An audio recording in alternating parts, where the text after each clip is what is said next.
ઈંધણના ભાવમાં ફરી વધારો, જનતા પર મોંઘવારીનો માર, પેટ્રોલ ડીઝલ ₹3 સુધી મોંઘું, દેશભરમાં લોકો પર અસર, ઈરાન અમેરિકા તણાવની અસર, ભારતમાં વધ્યા ઈંધણના ભાવ।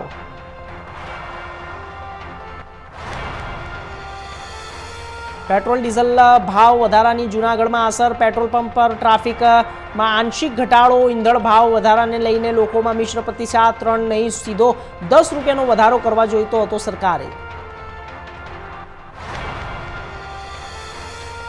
નીટ યુજી પરીક્ષાની નવી તારીખો જાહેર, 21 જૂને યોજાશે નીટ યુજી પરીક્ષા। 3 મેના રોજ યોજાઈ ગઈ હતી, પેપર લીક બાદ એનટીએ નવી જાહેર કરી તારીખ। અમરેલીમાં ભૂકંપના 2 આંચકાથી ફફડાટ, મોતિયાળા પંથકમાં 4 મિનિટમાં 2 ભૂકંપના ઝાટકા, ખાંભા ગીર સહિત અનેક ગામોમાં ભૂકંપ અનુભવાયો। અમરેલી નજીક 2.1 અને 2 તીવ્રતાની આંચકા।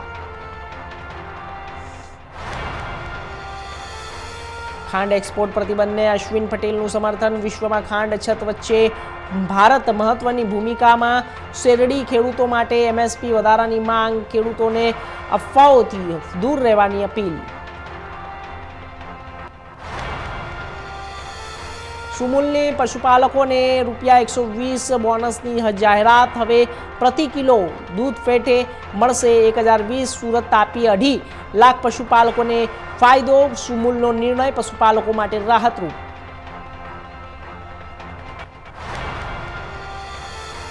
લાઠી પંથકમાં યુરિયા ખાતર માટે ખેડૂતોની લાઈનો, 20 વીઘાના ખેડૂતોને પણ માત્ર 2 થેલી ખાતરની અછતથી ખેડૂતોમાં ભારે રોષ, વહેલી સવારથી જ ખાતર માટે ખેડૂતોની દોડધામ।